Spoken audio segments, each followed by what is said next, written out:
Esteemed colleagues, friends,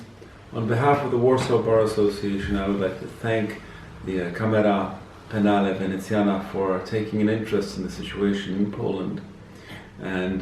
raising concerns regarding the rule of law, the independence of the judiciary, and the possible threat to human rights, not only in Poland but throughout the region. As you may have observed, we are experiencing what is being called a constitutional crisis in Poland. About 2 years ago, the government took steps, legislative steps, to paralyze the effectiveness of the Constitutional Court in Poland by placing in the court 3 persons who were not legally appointed as judges and not admitting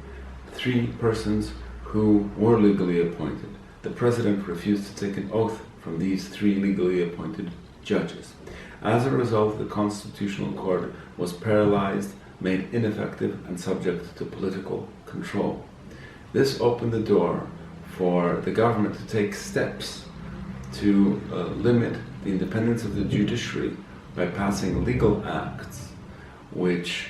gave the Minister of Justice control over the presidents of the particular courts, which allowed the President and the Minister of Justice to influence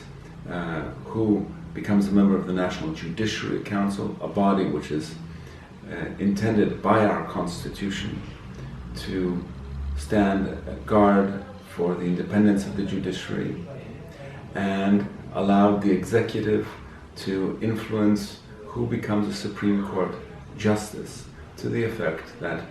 Supreme Court justices, about 40% of them, will be removed from the court and replaced by new politically appointed judges. The removal of the Constitutional Court also allowed the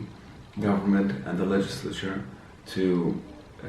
introduce new laws which severely limited human rights, including the freedom of assembly, the rights of free speech, freedom of the press, and other important rights protected by the European Convention on Human Rights. It is, I feel, the job of lawyers at this time to take a critical stance against such actions of the government, whether it be a Polish government or the government of any other state, and to be the voice of reason, the voice of civil society, and the voice of the Constitution and the Convention on Human Rights. I urge you to follow closely what is happening in Poland and other European states with respect to the rule of law, with respect to the violation of the independence of the judiciary, and respect for the Constitution. Thank you, and please accept my warmest regards on behalf of the Warsaw Bar Association and all advocates in Poland.